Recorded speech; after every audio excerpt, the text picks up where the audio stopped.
I am the Executive Director at Social Planning Toronto, and we're very excited to be co-hosting this event with United Way Greater Toronto. And I am going to get started with the land acknowledgement. So Social Planning Toronto is located in downtown Toronto, also known as Takaronto, and works with diverse communities and neighborhoods across the city. We honor the land that we are on and the current stewards of this land, the Mississaugas of the Credit First Nation. We acknowledge also the historical relationship between the Wendat and the Haudenosaunee Confederacy, who have also lived in this territory. Toronto is home to many Indigenous nations from across Turtle Island, including Inuit people and the Métis Nation. The 6 boroughs of Toronto are covered by Treaty 13 signed with the Mississaugas of the Credit and the Williams Treaties signed with multiple Mississauga and Ojibwe bands. This land is part of the Dish with One Spoon Treaty, an agreement between the Anishinaabeg and the Haudenosaunee to peaceably share and care for the land, water, and resources. Other Indigenous nations and all settlers, all of us, are invited into this agreement in the spirit of respect, peace, and friendship. Many of us have come here as settlers, immigrants, or refugees in this generation or in generations past, while some have come here involuntarily, particularly as a result of the transatlantic slave trade. Living in this territory, we all have treaty rights and responsibilities and a role to play in upholding the original commitments under which treaties were signed. I myself came to this country with my family in the 70s from South Korea, when it was still reeling from centuries of colonialism and imperialism. I grew up in a working class immigrant family of 6, first in the Jane and Finch neighborhood when we originally immigrated to Canada, and then in Scarborough. I hold many privileges as part of the non-Indigenous settler population. SPT's been in dialogue with our Indigenous partners and with other partners and with ourselves about how to frame a just and equitable recovery and rebuild that is inclusive of and in solidarity with truth, reconciliation, Indigenous rights, and sovereignty. Indigenous communities, perhaps more than most, do not want to see a return to normal, to recover what was lost in the pandemic simply. More appropriate terms may include reconciliation, renewal, reimagining. It's important for us to think about how we can be inclusive of Indigenous issues and rights and truth and reconciliation. At a time when Indigenous organizations continue to have so much difficult work to take on, are gravely underfunded, and are trying to focus on their own critical priorities while also having to navigate the space of broad coalitions that are still learning and struggling to center Indigenous communities and issues in our work. In this context, we ask ourselves, how do non-Indigenous groups like SPT and our partners engage meaningfully and respectfully in the work around truth, reconciliation, and advancing Indigenous rights and sovereignty? How do we center and embed without speaking for? There's a lot of learning for us to do in this area to adapt how we understand and frame our issues and our work, and who and how we partner, whose voices and leadership we center. We are doing this work internally at SBT, as well as hoping to share opportunities to profile and support Indigenous leadership through public events in the coming months and beyond. So today, I invite all of us, as we enter into dialogue, to consider how to shift our work, our analysis, and our actions to be in solidarity with Indigenous communities. All right. So I wanted to, before we get started, to share a few of our election resources.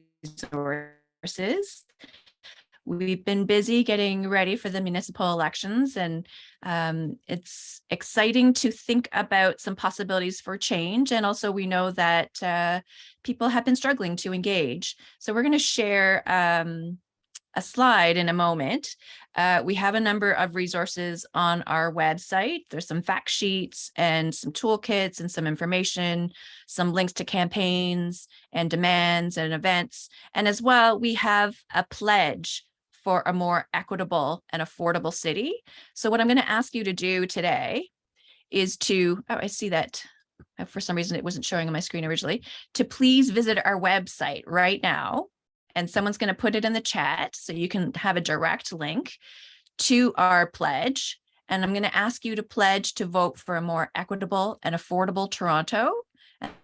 Also includes asking 2 friends to vote too. So if one of my colleagues could please put that in the chat, that would be excellent. I would really, really appreciate it. We would all really appreciate it if you followed that link right now and quickly signed it. You know, we want to show folks that there's lots of people who care about the city and making it more affordable and equitable. Okay, so thanks for that. Thanks for doing that and continuing to do that throughout the session. So next I want to introduce our moderator for the day, Alex Dow. So Alex is the Director of Community Initiatives and Partnerships at United Way Greater Toronto, the largest funder of community services after government, and he oversees United Way's strong neighborhoods and inclusive employment investments, as well as a number of special projects across Toronto, York, and Peel regions. Throughout the pandemic, Alex has overseen United Way's COVID-19 response tables in partnership with the nonprofit sector and local governments. And before joining United Way, Alex worked at a number of local nonprofits across Toronto's inner suburbs.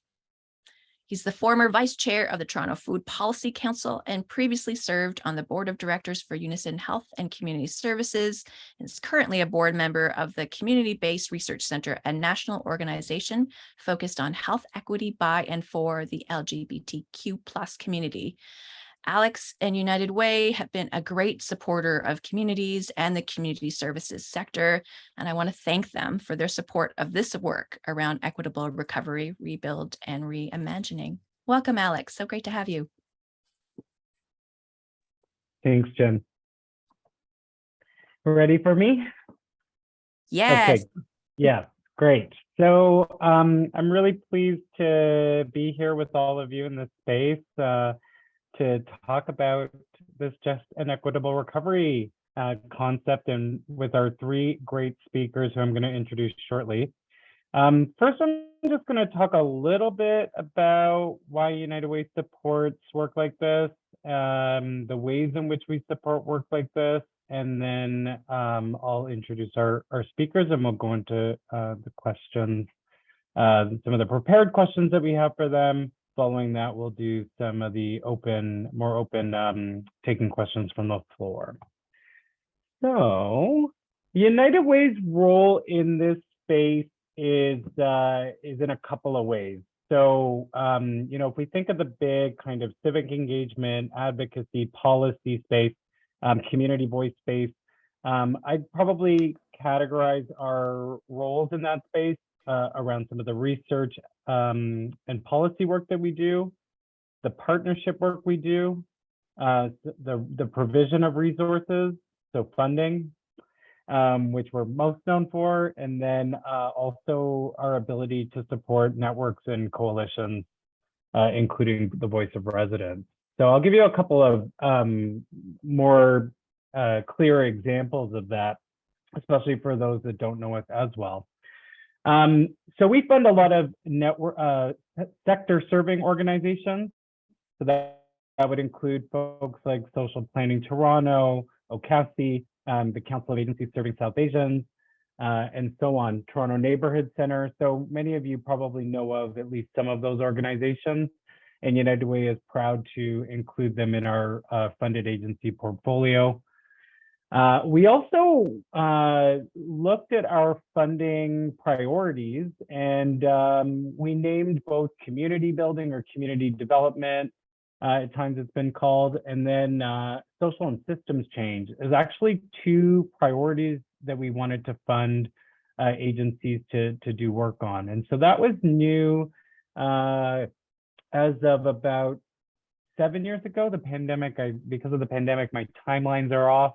I think it's about 7 or 8 years that we launched that new program funding structure. And it was really important to us that folks on the ground, organizations like Workers Action Center, like CASA, and others, were able to deliver some of that work that really is about building a better system. And then in our community development and community building portfolio, we have agencies that are delivering work in local communities, activating local voices, so that community members are really part of the change and are able to really center their voices in the change that they want to achieve in partnership with local nonprofits in their areas. Our research work, people know us for as well. When I was talking about this morning, or reflecting on how precarious work has become part of our lexicon, but years ago when we did that research, it was really just an emergent concept. And so we really leverage our research to be able to talk to government about how policies could change.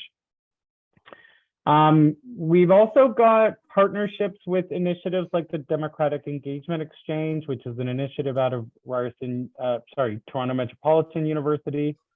And they partner with organizations and networks in our funded portfolio, like the Scarborough Civic Action Network, for example, and other agencies, to be able to support kind of broad voter civic engagement and voter pop-ups. Additional resources that complement the kinds of things that social planning is doing. Oh, I think somebody needs to mute.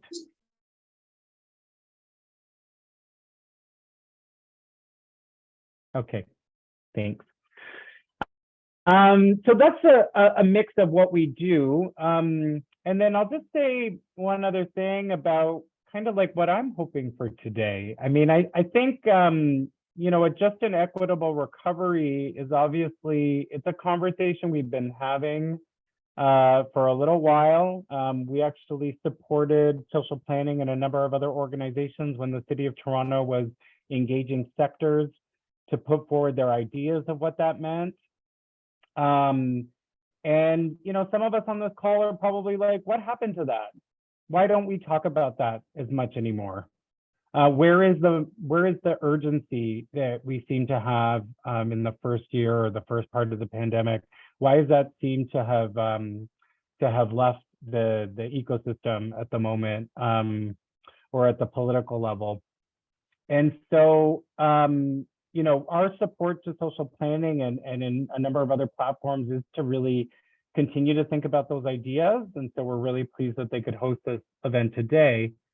But it's like a bit of mixed emotions right now, I think, in Toronto. Like the headlines kind of say, Toronto's not really doing that well on the basics, austerity, and we're seeing those kinds of headlines. And we're in an election where, it's a returning mayor that wants to, put his name forward. And so I think that's affecting a little bit of kind of the civic ecosystem in this moment. We've got organizations that are also, drained from having done a ton of work on the pandemic. And so, we just need folks to mute. Thanks. So anyway, so that's kind of the backdrop. But I think what myself and the panelists in social planning are really hoping that we get out of the day is that sense of a bit more motivation, a bit of connection, a bit of inspiration, a new idea, something that you learn out of today. Because this work is so important, and this work just isn't just about the election. So we acknowledge all the work that people on this call have done before and all the work that will come after this call. And I think that's really critical to how we kind of view the contributions that our panelists will make today, and also the discussion. So without further ado,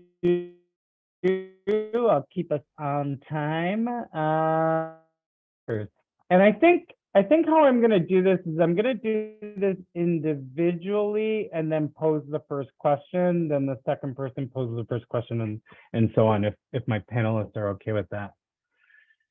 So I think, Sharmini, you're up first. So Sharmini is a nonprofit administrator with extensive experience working across grassroots, municipal, and non-governmental and international development sectors, committed to creating space and voice for diverse communities.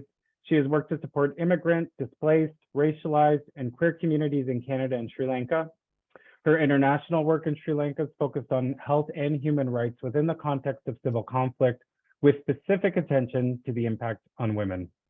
Sharmini continues to work on capacity building initiatives for diverse community-based organizations, and she's currently the executive director of the Syme Woolner Center, Neighborhood and Family Center. So really pleased to have you, and I'll just kick us off with the first question, which you can tackle. So kind of want to know from you, what is the biggest challenge that you've seen working with the communities you serve since the pandemic began? And maybe how has that changed? What are you seeing right now? Okay, well, first of all, I want to thank you, Alex, and Jen, and all the folks at SBT and United Way for inviting me to this space. And I hope what I have to offer will be something that we could dialogue about. So thank you. Thank you both. And thank you to the organizations.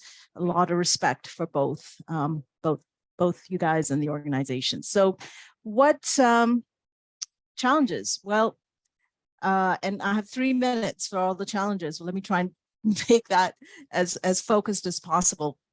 I'm going to say the most obvious: poverty. And this is economic poverty, which is a huge issue here. I had asked to put some photos up as I was speaking, just to showcase what I'm talking about, or to show what I'm talking about. This poverty and the precarity that poverty brings, including physical, mental, and emotional disequilibrium, both at the individual, the family, and the community level. What you're seeing is this Friday, October 7th, in front of Syme Woolner for our food bank. We had over 100 people lining up for food. We serve, hundreds of families who are food insecure, which is actually a symptom of the poverty we're talking about. At last count, Syme Woolner responded, this was last year, to over 5,000 food insecure families and households. There's been a 45% increase from the year before. So the years before, just exponential growth. The other area that we are struggling with is the wage freeze and wage insecurity, starting with the wage cap policy, Bill 124, that has demoralized a huge swath of care work. That this care work is predominantly gendered and racialized. So you're looking at nurses, childcare workers, and a number of others in this area. The third impact is the ongoing wage depression of frontline workers. Many of my staff work between $18 and $22 an hour in the nonprofit frontline sector, which has kept wages low for decades as inflationary costs skyrocket. Again, these are gendered and racialized men and women who, well, it's primarily women, but there are men as well who are in this sector. So in a concluding space, in a concluding sentence, the reality of poverty, not just at the individual level, but also the symptoms of it that are shown here as communities are reeling, not just from the pandemic, but also from not being able to get out of a situation, a very, very dire situation that many people are in. I think that's about 3 minutes. Mm-hmm. Thanks, Sharmini. We'll unpack some of that shortly. I'll introduce Ryan next, and Ryan will get to answer the same question. So Ryan, welcome, and thanks for joining us. He's been the executive director of North York Harvest Food Bank since 2015. And prior to that role, Ryan served as the vice chair of North York Harvest Food Bank board of directors. In his time with the organization, Ryan's championed a model of community wealth building, which combines North York Harvest's traditional charitable work with social enterprise and workforce development programs. Prior to his work in the nonprofit sector, Ryan had a career in international business in the aerospace industry. He holds a Bachelor of Commerce degree from Queen's, a Master's of Education from OISE, and is currently completing an International Master's in Health Leadership degree at McGill. Welcome, Ryan. And same question to you. What were the biggest challenges you've seen working with the communities you serve since the pandemic, and how has that changed? Thanks, Alex. I mean, I think the way I would characterize it, frankly, is we're seeing a crisis layered upon a crisis layered upon a crisis. So if we go back to 2008, we had a financial crisis. During that time, we saw food bank usage skyrocket. It was the first time in the city of Toronto there was over 1 million visits to food banks in a 12-month period. And we've never really seen that decrease. And so then when the pandemic hit in 2020, the same communities that were struggling the hardest were also hit the hardest through the pandemic. And once again, we saw an increase in the need for food bank services.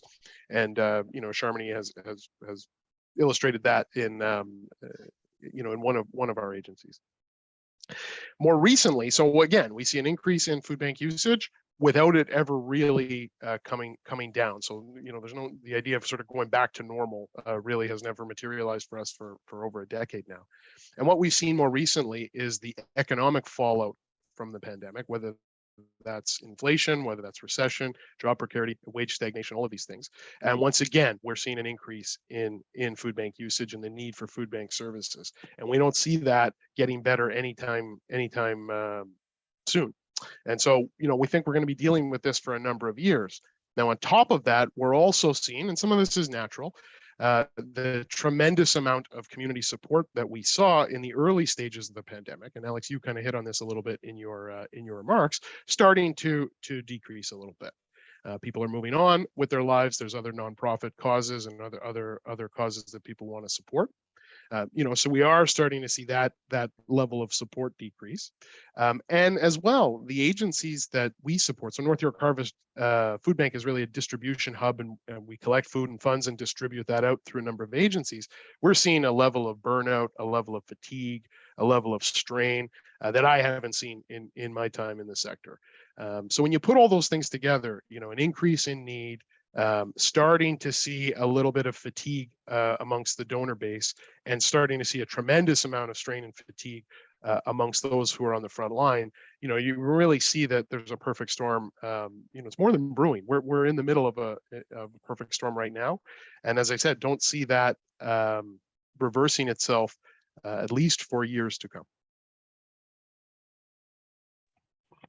Thanks, Ryan. We are going to come back to your comments as well and unpack that. I'll just introduce our last panelist, Walied Khogali, and he is a community leader in Toronto Centre, Ward 13. He's got many affiliations, and I had the pleasure of connecting with him a few years back. He used to visit us at the United Way office often. And so his some of the places that he's been putting some of his time and energy into: Neighbourhood Pod CO, Regent Park Neighbourhood Association, Moss Park Coalition, and the Regent Park Community Benefits Coalition. But that is just a smattering, probably, of the most recent things, and not the full list. So welcome, Walied, and Khogali. I was going to say Khogali. It was just misspelled in our notes. Walied Khogali. So welcome, and same question to you. I think you've got the question, so I won't repeat it. Thank you, Alex. Thank you for that kind introduction, and welcome everyone. Welcome to our meeting, and a very important meeting that's unpacking some very important themes. And a very important question with regards to the biggest challenges that I've witnessed. And I just want to sum it up by saying one of the biggest challenges is achieving social cohesion and inclusion. I think the pandemic has exacerbated the inequities that we've now seen, and the importance of community development that is centered in making sure that we have resilient communities, especially due to the threat of potential future pandemics. The one thing that I just want to focus on is also housing. I think the affordability of housing has become a very hot political issue. We've got our prime minister talking about rent to own. We've got communities demanding access to a basic human right, which is access to shelter, to home ownership, but also making sure that we have more affordable rental and other options. And one of the biggest challenges is a direct threat to that. We have developers that are challenging the definition of affordable housing that's focused on making sure that it's income-based. And we've also got developers that don't have a mandate by government until now with this new inclusionary zoning to build affordable housing, and most importantly, deeply affordable housing. Let's not forget rent to income units that are crucial in making sure that a city is accessible to all. And also homelessness. Let's not forget that story, that fact, that uncomfortable truth, and the fact that we have encampments across our city and a crisis, true crisis, that is only going to get worse due to not just a local recession, a Toronto or Canadian recession, but a global recession. And those are things that we need to think about while we address these new challenges. So those are some important challenges to reflect on. But the other thing that I just want to quickly talk about is I've seen resilience from our community, especially when it comes to addressing food insecurity. I've seen grassroots organizations, residents, folks coming together and demonstrating that through their power of action, we will be able to actually commit to the food charter that the City of Toronto loves to talk about, and many people probably have not even heard of. So that's my brief response to a wonderful question. Thank you.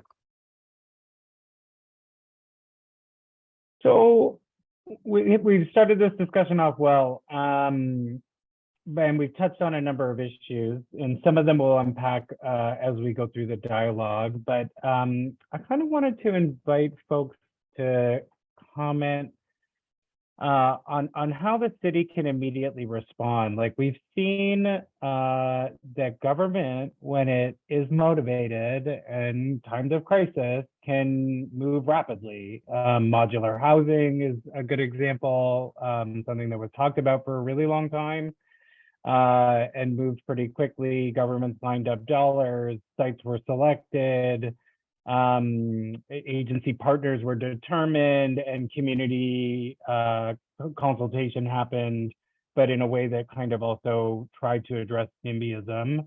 And we've got a couple of sites and I think a plan for expansion at the city. Another example is, although it's not addressing the food system, but when food banks were shutting down, Ryan and I worked on this during the pandemic with others on this call. Toronto Public Library spaces became food banks. So the city and other levels of government can act when they need to. We've seen that. So for our panelists, what are some of those immediate changes you'd like to see? And I'd say, like, maybe a change, but also like something that may have happened that you'd just like to see become permanent. So I'll open it up to whoever wants to kick off first. Sharmini. I'll go first. Yeah. I actually didn't see a lot of that, but I'm going to be very positive. Sorry.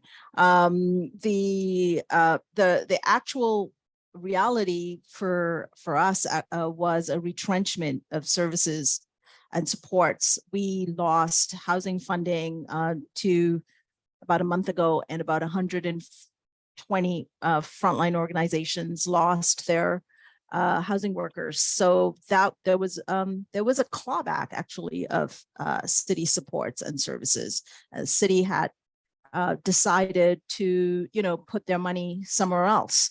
We're not going to get into that, but that was sort of a decision that was made where funding was reallocated. We understand that there were more impending needs and housing housing supports were strategically moved. So that's a problem, especially when there is housing. I don't think we have a housing crisis. I figure my sense is that we have a housing catastrophe. So I think that that's a problem. But what I also notice and note is the amount of energy and compassion and the desire to work together amongst not just within an organization with staff, but also across organizations. So the awesome work of the clusters that occurred as a crisis response, in 2020, triggered the possibility of working in the space of collaboration. And I have been a huge part of many different types of collaborative efforts. And I think that could be, in my opinion, or in my experience, organizing, not just with set organizations, but self-help groups. We saw the Vaccine Hunters, we saw Good Neighbors Project. I think Walied, you did some awesome work in Regent Park. People coming together in communities focused on justice and support. I think that's incredible, and building at the street level, at the neighborhood level, at the floor level in an apartment building, that I'm seeing that happening. So maybe I'll wordsmith a little bit if you'll let me. In terms of an immediate change that the city could do, if it's a priority, maybe don't cut funding on the housing service side. And then also, like, how do we sustain and support the momentum, the energy, the great work of some of these citizen-led initiatives? Ryan or Walied, do you want to jump in? Things that you want the city to do immediately or to make permanent? Excellent question, Alex. Sharmini, you're correct. There are things that folks can do on the ground that's just amazing. And I've seen it happen when it even pertains to microfinancing of projects or GoFundMe or all this other means to try to, build that very important community infrastructure to address food insecurity or the root causes of poverty. But I want to be fair with the city and our friends of the city by saying that, we have to be realistic. The austerity agenda over the past couple of decades by other levels of government that have downloaded the responsibility of the delivery of housing, from the national level to the provincial level, from the provincial level to the municipal level, without directly funding those priorities, is the reason we are in this crisis in the first place, right? So, we need to hold everyone accountable, not just the city, all other levels of government as well, when it pertains to the solutions that are community-led, that are community that the community actually wants. And in Regent Park, we've come up with the community priorities report, for example, for phases 4 and 5, because we realize that, there's a lot of problems when residents, when folks are not at the table making decisions, co-designing what those solutions look like. And the one thing that I want folks who are part of this meeting to think about is ask yourself this very important question. Is it worth it that we commodify, basic access to human rights like housing? Is it okay for us to commodify and speculate? If you were doing your research and went on a City of Toronto website and looked at housing, for example, when they put it out for an auction, they call it 300, and they basically name the price as 300 of almost $400,000, right, for that unit. But when you leave it to the open market, to the speculative market, it's over 1.2 million, right? Right. So I want you to think about the values that have now been entrenched that make it okay or the commodification of basic access to human rights like housing. And we need to challenge that. You know, I want to invite all of you to think about an inclusive development charter that has been built by a coalition that I'm proud to be of, that is focused on making sure that, you know, we focus on values. We focus the most important thing on values, like making sure that new developments work for those people that are already living, working, and accessing facilities in these spaces to ensure that residents' needs and aspirations are front and center from the start, right? So that's one solution. The other thing is, you know, live by the amazing policies and statements that, you know, you've passed as a council, that we've taken on as a city, the food charter being one prime example. But I'm going to share that link on the chat for folks who are in this meeting. But their values, right, that we all share, that should inspire the transformational solutions that we need, right? So it's not brain science, it's not complicated, but I think we need to challenge what's happening right now in a real meaningful way, or we wouldn't recognize the city that we love. So I'd love to pass it on to Ryan if you have any other thoughts. Sure. Thanks, Walied. You know, I agree with everything that's been said, and you know, to oversimplify a bit, you know, we won't see a decrease in the levels of poverty and food insecurity that we're seeing until we have real housing solutions, both in terms of affordable access to affordable housing, but also tenant protections and things like that, as well as income supports. Now, that's not always a municipal jurisdiction, but there's a role that the municipal level of government can play championing things like reform, social assistance reform at a provincial level, increased minimum wages and decent work and those types of things. So those are, I would say, sort of the macro pieces that are required. But to answer maybe, Alex, your question a little bit more directly, I mean, one of the things we saw, and it's not a terrible surprise to those of us, you know, who are actually working within communities, is there was a real misunderstanding of where, you know, specifically around food, where people were accessing food.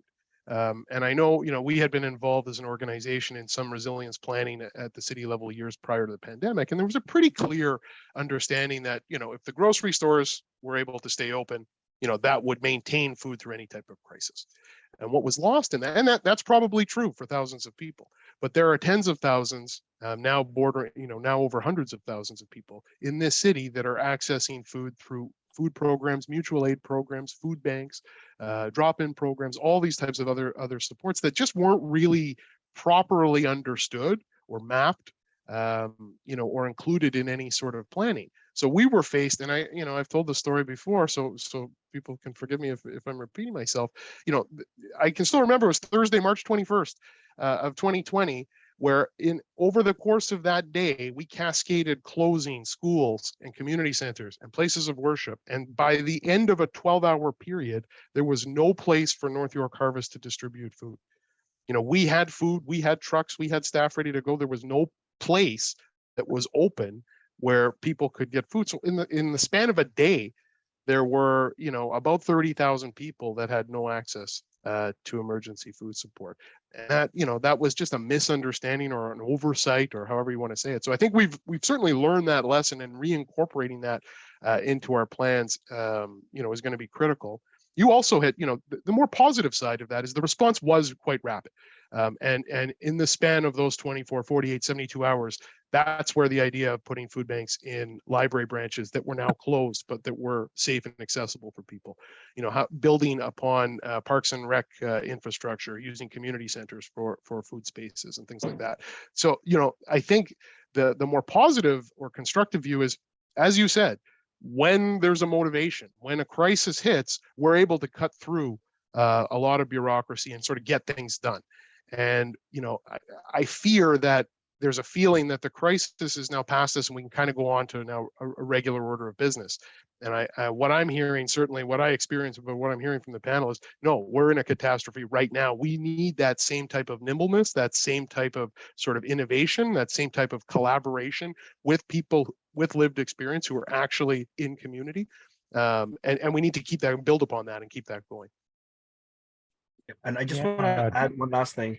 Sure. Talked about practical things, and one of the practical things that city council can do is follow the lead of the Regent Park residents that advocated for a social development plan that's now been funded, 2.5 million, $500,000 every year allocated to the community to address that big challenge that I talked about, which is social cohesion and inclusion. And make sure that Moss Park residents have a social development plan, and make sure every other neighborhood, every other community has a social development plan that the city is directly investing in. So we can build that very important partnership between grassroots organizations, agencies, and residents to be able to address this new challenges that Ryan eloquently. That's a great segue, because I was going to go to what's your bold idea that you guys might put forward. And so Walied, drop in the gauntlet, social development plans in every community with resources allocated to supporting that. And of course, Walied knows Regent Park, so social inclusion and community connection is really important in that social development plan. But we've got some of these big, you guys mapped out some big issues, some big structural pieces, right? Downloading, and then you have to deal with the larger affordable housing crisis, the larger income crisis, or income support issues. But what's a bold idea? Anybody want to jump on after Walied talked about SDPs? I'm going to say motivate and inspire each other. I think the time, I appreciate, Walied, what you're saying, but at some fundamental level, there are people behind these policies, and we need to understand who the people are who's pushing or pulling the policies. So you could have, we know through the literally the awesome reports that have been written by brilliant people, both within the city, as city staff, policymakers, like the folks who've been hired at the United Way and social planning Toronto, the truly deep and really great reports that have been around for many election cycles. So my dissonance with this is we have the roadmap. We know what we need to do. In fact, Toronto was a space where we had all kinds of, for example, housing. Co-op Housing Federation, for example. We had awesome spaces for affordable housing. But who are the people who are going to initiate it?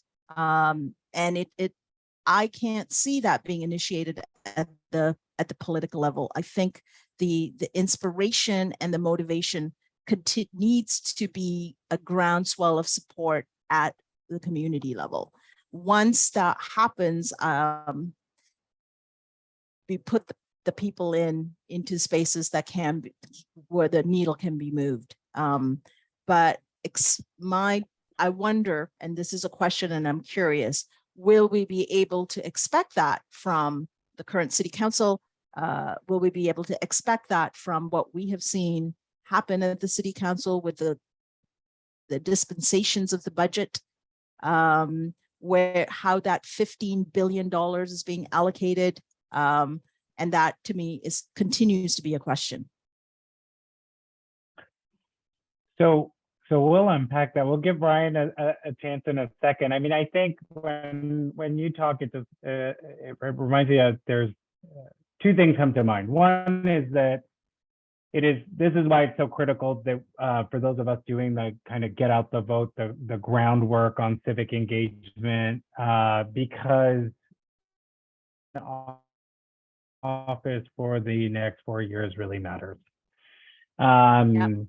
I know some folks that worked on a really interesting project behind the scenes last election that was around really trying to think about raising funds for folks that in non-incumbent races, and how important it is because of the power of incumbency in our system that does not have parties, that the folks selected in those non-incumbent races are really key. They might be there for 20 to 25 to 30 to 40. You know, we've got some.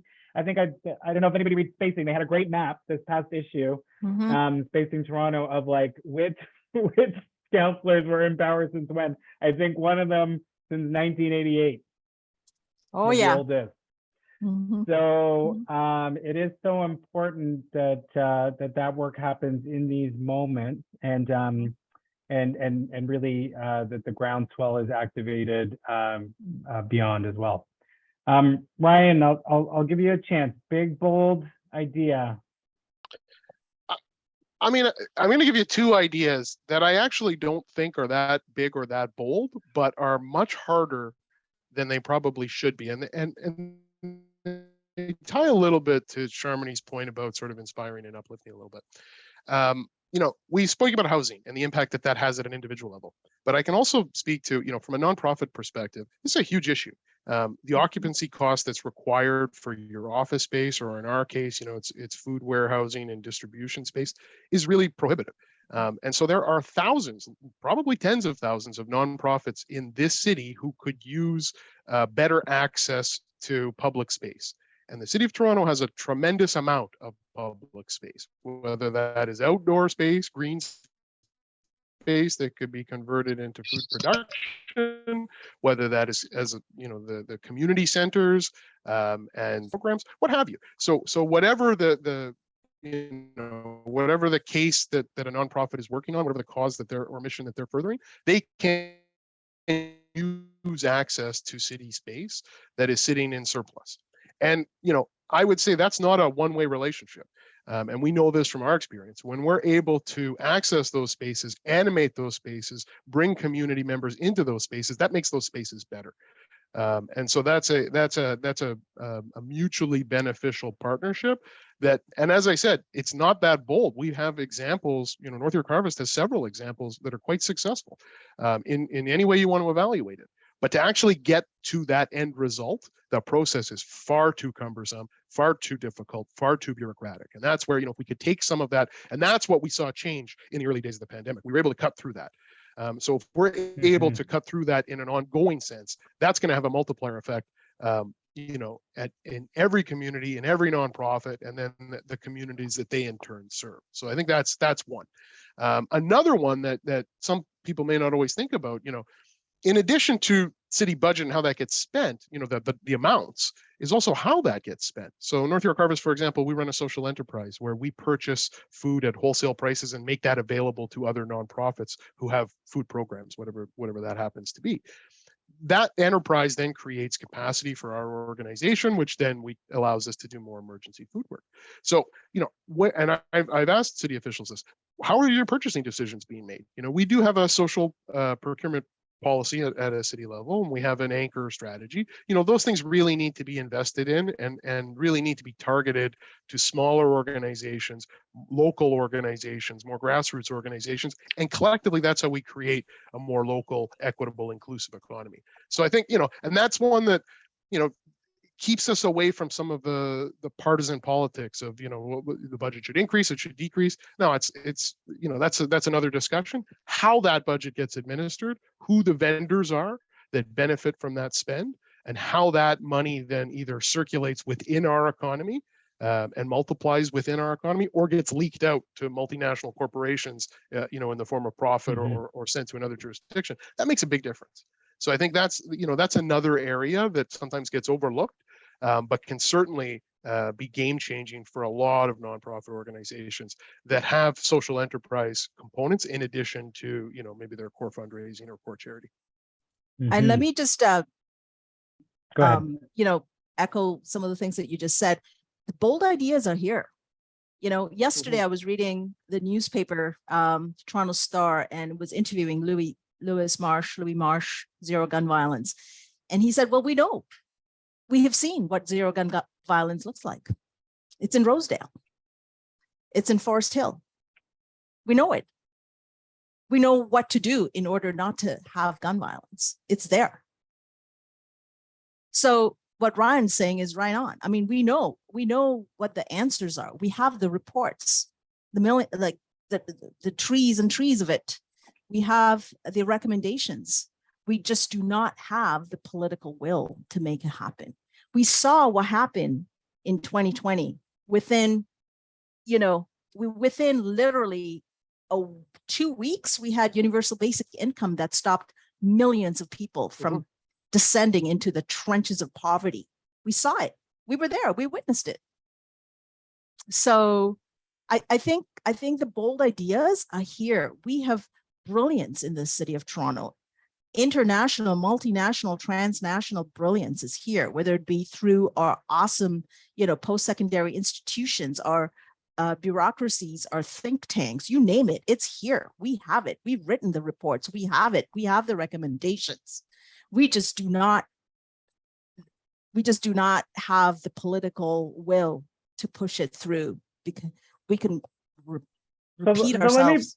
Let me push a bit, Ad because I nauseam. agree. I agree, like that, Ryan's ideas, as he acknowledged, not necessarily new. Underutilized vacant space. We had a resilience office for a time limited period when the city got money from some large, like, international body, came up with a great report. Underutilized and vacant space was one of the ideas. And I think myself, like the panelists, are kind of tired of, like, if you're a unicorn, you can get through all the bureaucracy, and but the system isn't getting easier to scale some of this stuff. So do we need to be thinking more about governance reform? Do we need to be thinking more about transforming the way the city operates? Do we need to be thinking more about, like, really getting serious about taxation and resourcing some of these plans? Like, yeah, Walied, why don't you jump in? Excellent question, Alex, and I agree with you. I'm glad you're, raising those very important questions. I think it's not just about resourcing, because resourcing is important, right? And for example, one of the ideas that I pitched earlier was making sure that every neighborhood has a social development plan, so that you're able to build that capacity in the community. And Sharmini, thank you so much for just talking about this lack of political will, and I think that's something that I hope people take away from this, because we are in the midst of a municipal election. We're in the midst of a very a challenge to local democracy. We're moving towards a strong mayoral system, sort of like a US, base model that we know doesn't work. Let's ask our friends in Chicago. And this are real direct threats. If you're not at the table, right? And that is the greatest challenge right now, right? Is how do we make sure that we're at the table so we're not on the menu, right? I think we need to focus on that. And I think there's been great work, great thought leaders, great evidence-based solutions that we've talked about over and over and over again.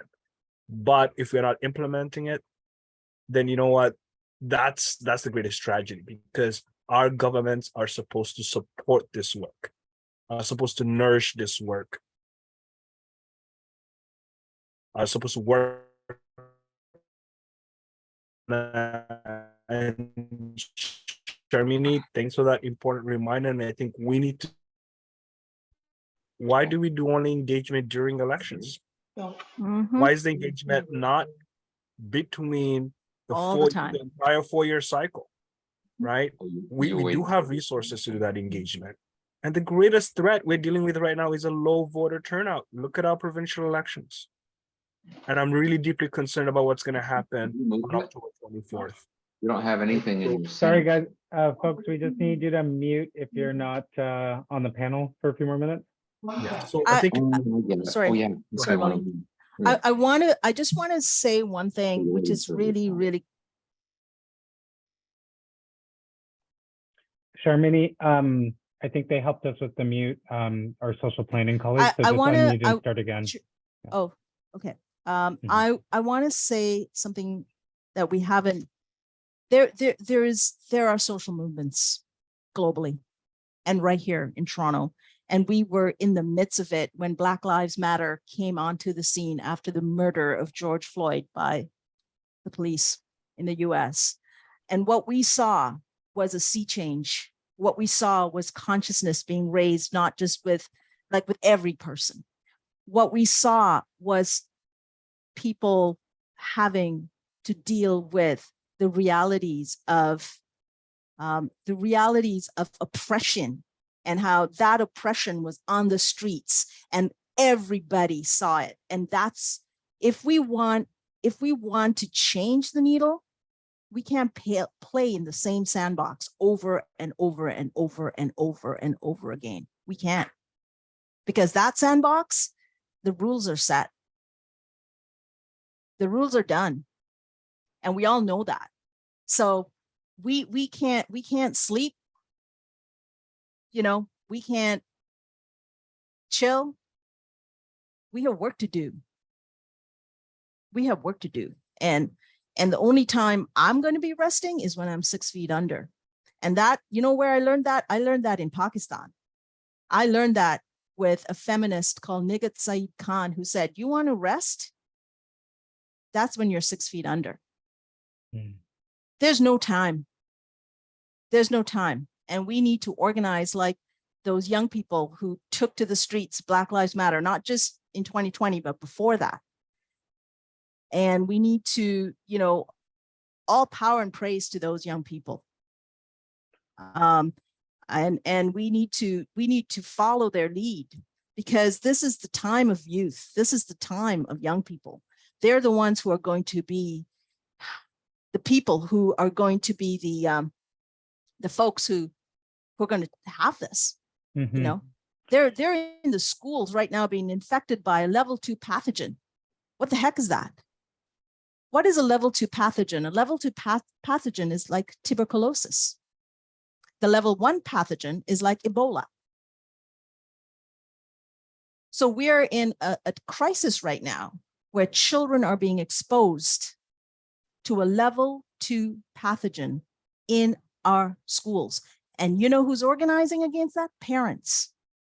Just like they were organizing for the food, for the masks, et cetera, et cetera. Back in 2020. I'm going to move us on because I know we want to get some Q&A from the audience. But Sharmini, I think we're going to come back to this in the closing about how can we learn from other campaigns, the kinds of individual and collective actions we could undertake in our personal lives, our professional lives, and so on. But in the meantime, let me just do a quick check-in with my social planning Toronto colleagues. I think we're only 2 minutes behind in terms of opening up the floor. And what's the best mechanism for us to take questions? I think If we're everyone asking for folks. Oh, sorry, Melissa, you go ahead. Yeah, we're asking folks to raise their hand using the raised hand function. And if you have a question, if you want, you can also pop it into the chat directly to myself or Israt Ahmed. But please go ahead and raise your hand if you do have a question. Alex, you can call on whoever's hand is up. Okay, great. If it might be helpful, Alex, I'd be happy to summarize a little bit of what's been going on in the chat. We've been hearing great dialogue from the panelists, and there's been a lot of similar reflections in the chat, some really great conversation along the same themes around the fact that we have great strategies, we have great reports, the solutions are out there.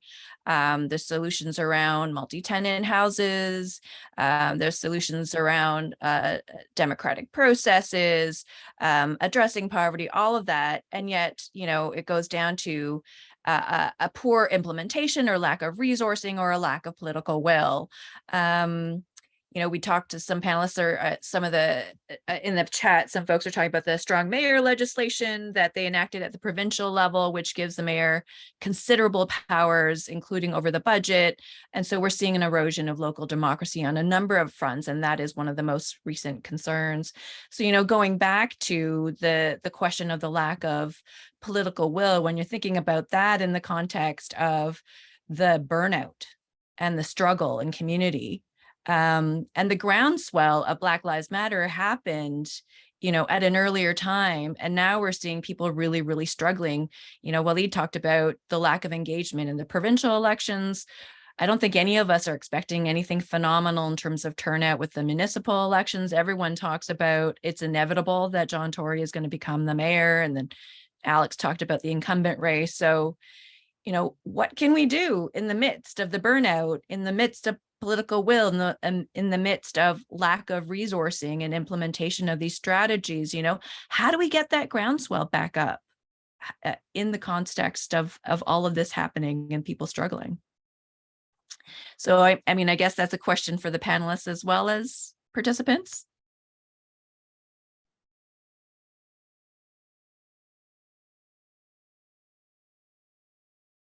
Brian, do you have any advice? Or Walied? Go ahead. Hi, Ryan. Yeah, I mean, one thing that comes to mind, I think, is because there is a tremendous amount there. One thing we see in food banks, we see the crisis firsthand, but we also see the community response firsthand. There are thousands of people that want to donate or volunteer or get involved, right? So there is hope there. There is a bedrock of support. But I think something, we speak a lot about this internally, like especially for those of us with organizations, we got to be honest too. I think we got to be honest about what the challenges are and what our ability to respond to them really is. And food banks have been, honestly, particularly guilty of this historically, of saying, we can solve the problem through a donation, or come and volunteer for a couple of hours, and we'll solve hunger or fight poverty, and that's just not true. There's important work that we do. There's important work that we can do to help somebody today, but we need a much broader coalition of people to really tackle a complex issue of poverty. So the thing that comes to mind is, we have to stop, and I understand sometimes how we get here, but we have to stop simplifying sometimes and realize that, when we're talking about these big issues, they are complex, they are multifaceted, and they're going to require complex responses. And I think the other piece of it, and we're seeing a lot of this too, and it's some of the other panelists said it, is, we really do need to work together.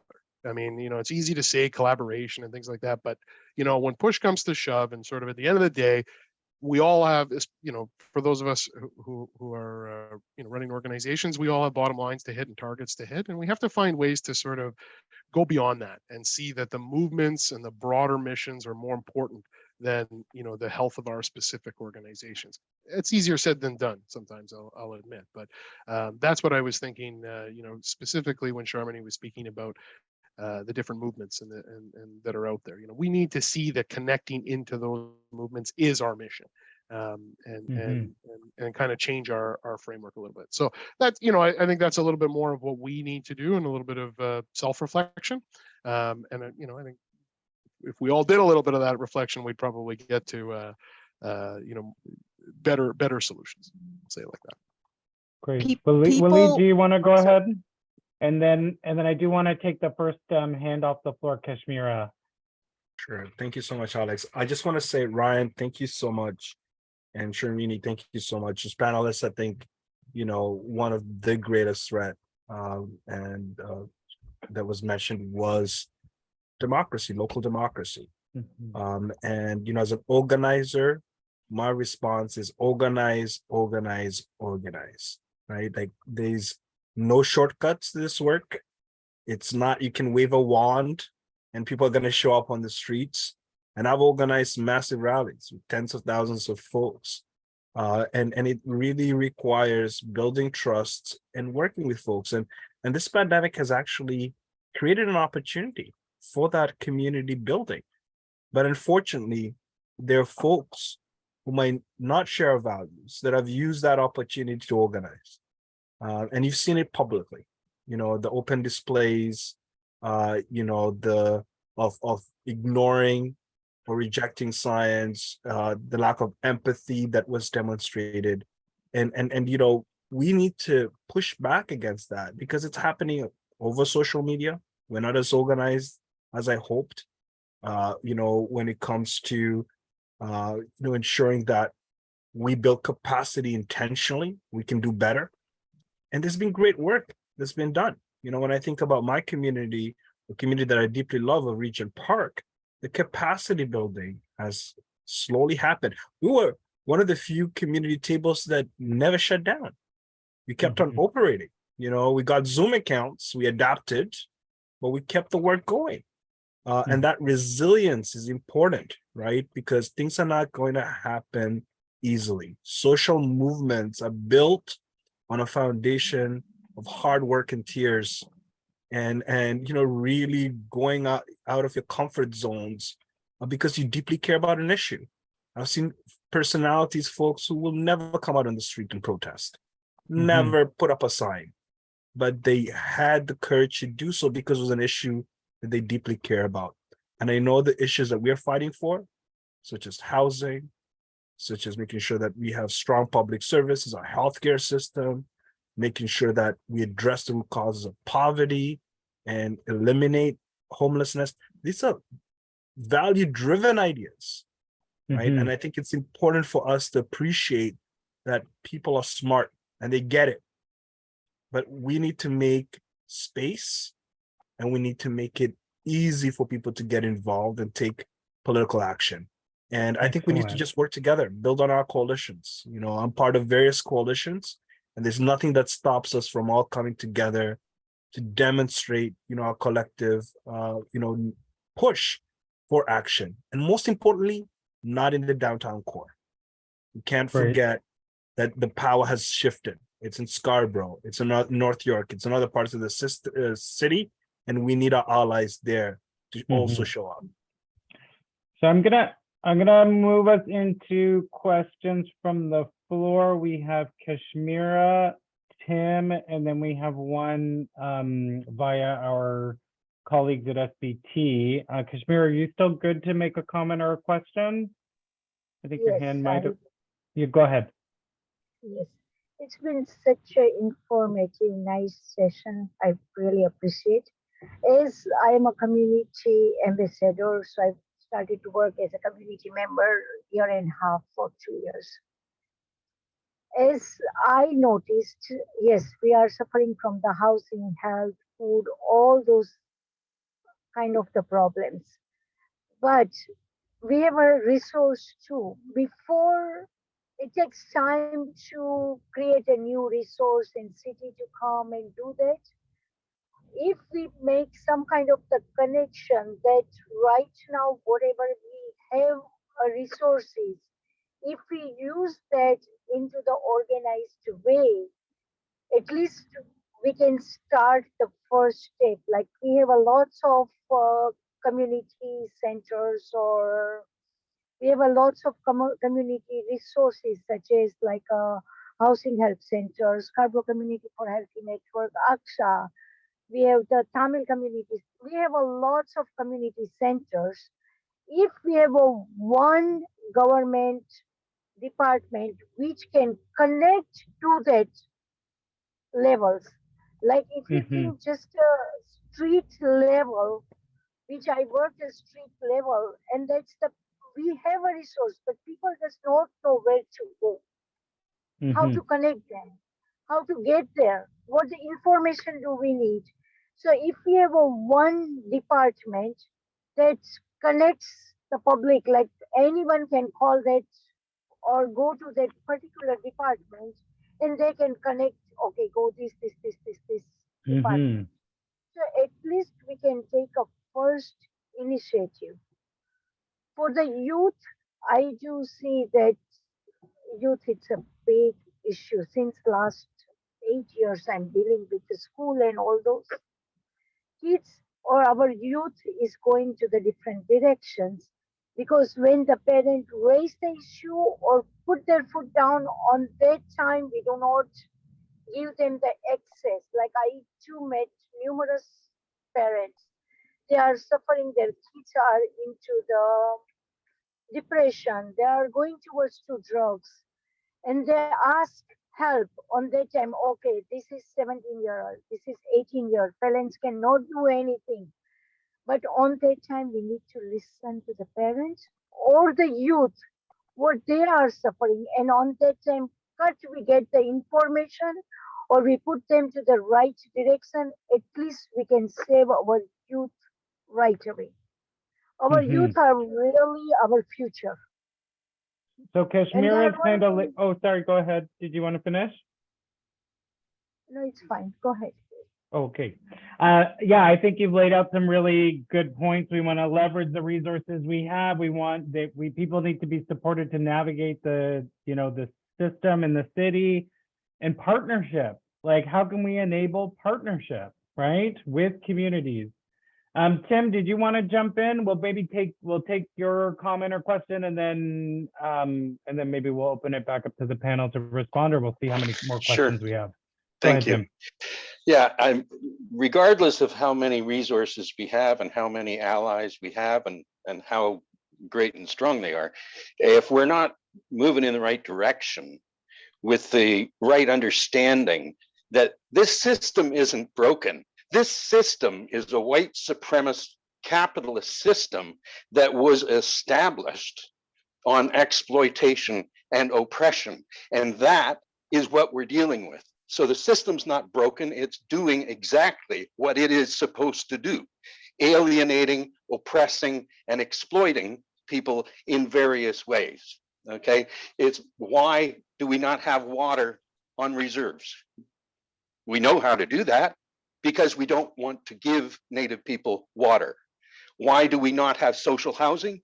Because there are players in our society who are making millions of dollars. They have names, they have addresses, and they own the political parties. So we need to be a little less naive about what is actually going on here. Like, if a racist cop beats or kills someone, we'll identify that cop, right? But very seldom do you get to say, hey, that's exactly his job. That's why they put him on the street, to do that, right? They help the landlords evict tenants, right? They help break strikes. There is a system here and it is working. We need to work against the system, in my humble opinion. Thanks, Tim. We have a question from the audience via Melissa. Did you want to share that question or comment?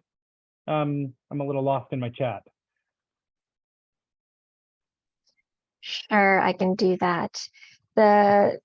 The question was about the Toronto poverty reduction strategy, and if the panelists hold any hope in the the new strategy in making a dent in Toronto's poverty levels.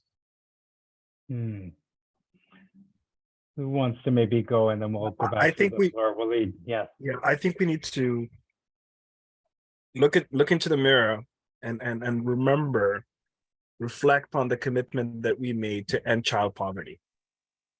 When was that supposed to happen? Does anyone remember? 2008. Thank you. What year is it now? 2022?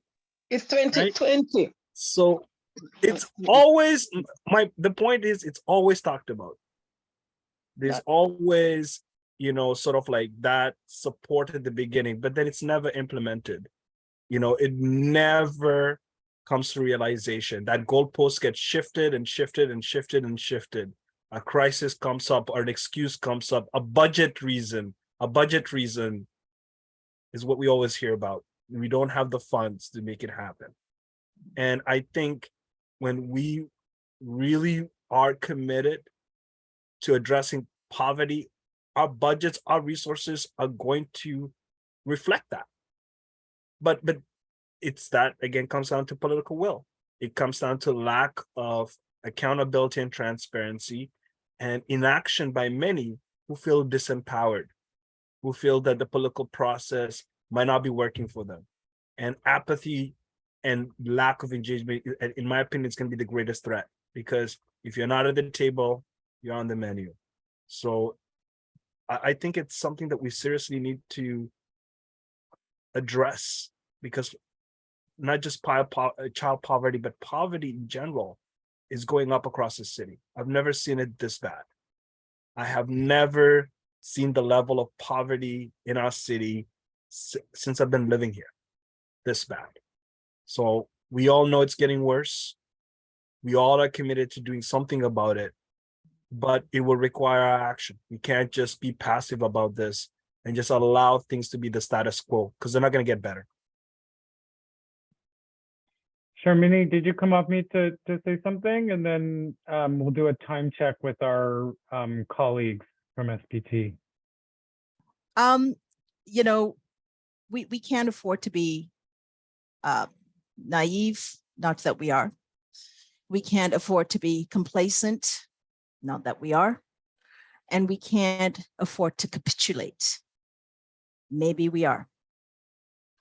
I get paid by the city, by the United Way, by the province, and I have, as a executive director of an important frontline organization that continues to punch above its weight with 10 people, an essential service during the COVID period. We are a part of a system. We all are. Tim, you are as well. And the question here to me is a difficult question. It's asking us how to play within that system and get inspired within that system and work to tweak that system. But it will be, as Walied just said, it is, we have to make some choices, right? Personally, professionally, to figure out where we put our, how do we protect ourselves? You know, am I going to lose my job for speaking out of turn? Will I not get a job in a particular organization because I'm too vocal? I may not be able to fly in that organization, I was told once. And so, am I going to be, sitting in a particular kind of ecosystem, which is fine, which is what I want. But these are the questions that we as professionals, as folks who are working at very different levels within the same system, but we're trying to get inspired towards or for or by or with, will have to grapple with. Yeah, you've kind of magically brought us back actually to where we made the pivot, which was, kind of the personal or professional actions that we can individually take, or the things that we've learned. So, somehow there was a magic to that, Sharmini. I want to open it up to Melissa, I think, to see where we're at with our time, and possibly to facilitate the last question using a Zoom tool. Melissa? It's gonna be me. It's gonna be me. Oh, Jen, okay. Yeah. So we're gonna try something new. We're gonna pose a question to all of you in this virtual room. And that question is, what is the one demand you'd ask candidates running this election? So what is the one demand or question that you would demand of or require of candidates this election? So we're using the Zoom whiteboard, and what you can do is on the left-hand side, you see a menu, and there is a square that's a sticky note. We recommend you click that, and then you'll see a little square. You can click on it in the main part, and you could say whatever you like in that sticky note. So the question again is, what is the one demand you'd ask candidates running this election, or the one demand that you'd call for? And I'm just going to say, as people, we just want you to just throw your ideas in there. We'd love to see what your thoughts are. I did want to just reflect a few more things that I saw in the chat around maybe passing some laws or bills to give people more power and to be able to engage in democracy more directly, rather than just through elections every few years. And that relates to another point around how do we hold politicians accountable and get around political will. So that's something for us to think about, is what are some things that we would demand in terms of our local democratic process where we have greater say, especially in the midst of the strong mayor. And then there was another comment about there's such great bold ideas and solutions, but it takes time for that kind of change and real change to happen. So how do we build that in? So if you wanted to address any of that in your post-its, great. If any of you have any final thoughts around that, great. Otherwise, I will maybe pass it back to Alex and ask him if there's any final thoughts he wants to share before we close things up. No, I think that's great. I don't know where my sticky just went, but I'll send you an email with my sticky suggestion. Good. So yeah, I mean, I think at the beginning, you know, we didn't try to sugarcoat this conversation. We are, you know, we are all aware we've been in this fight together pre-pandemic, during the pandemic. Agencies are tired, community leaders are tired. There's massive burnout in the sector. We need to be real with ourselves in the way that Sharmini and others have kind of talked about in terms of what we can do and the thinking that we need to do. But also, like, where can we have value? Where can we best put our energy? Where can we best put our organizations and our networks' energies? Because our energies are spent, right? And so, you know, we hope that against the background of some of these larger systemic challenges, and also the personal and collective challenges of this sector and our collective entities, that folks were able to either, as I said in the beginning, either learn something, make a connection, have an idea that they're going to explore, or maybe think differently about how they might engage and participate in this conversation, in an action, with a group, with a coalition. So we just hope that this was informative for you, that you got one of those things out of it. And I think SBT and myself at United Way, we're always interested in feedback. And I hope that folks will maybe join next week if they have the time for their SBT's part 2, social planning's part 2 session. Thanks, Alex. Yes, that's a great plug for next week's session. Also on Wednesday, I believe at the same time. We're looking forward to seeing many of you. And again, I want to plug the pledge. It was one way we thought we would make it easy for people to engage in the election. And, you know, one of the lessons learned in terms of how burnt out folks are, we're having a hard time getting folks to sign on to the pledge for a more equitable and affordable city. So if you can do that today, that would be greatly appreciated. And I just want to thank the panelists again and Alex for all your great contributions. That was such an excellent conversation. There's so much for us to think about and percolate on and move forward with. Really looking forward to continuing to work with you all. And if there's one thing that I'll take away from today, and that many of us will, it's if you're not at the table, then you're on the menu. So thanks for that, Walied. And thank you all so much. Thanks for everyone that came and stayed to the end and that are adding sticky notes with your ideas. That'll stay open for a while after the meeting. So please continue to share your thoughts. Thanks, everyone. And thanks to the SBT team for making this happen.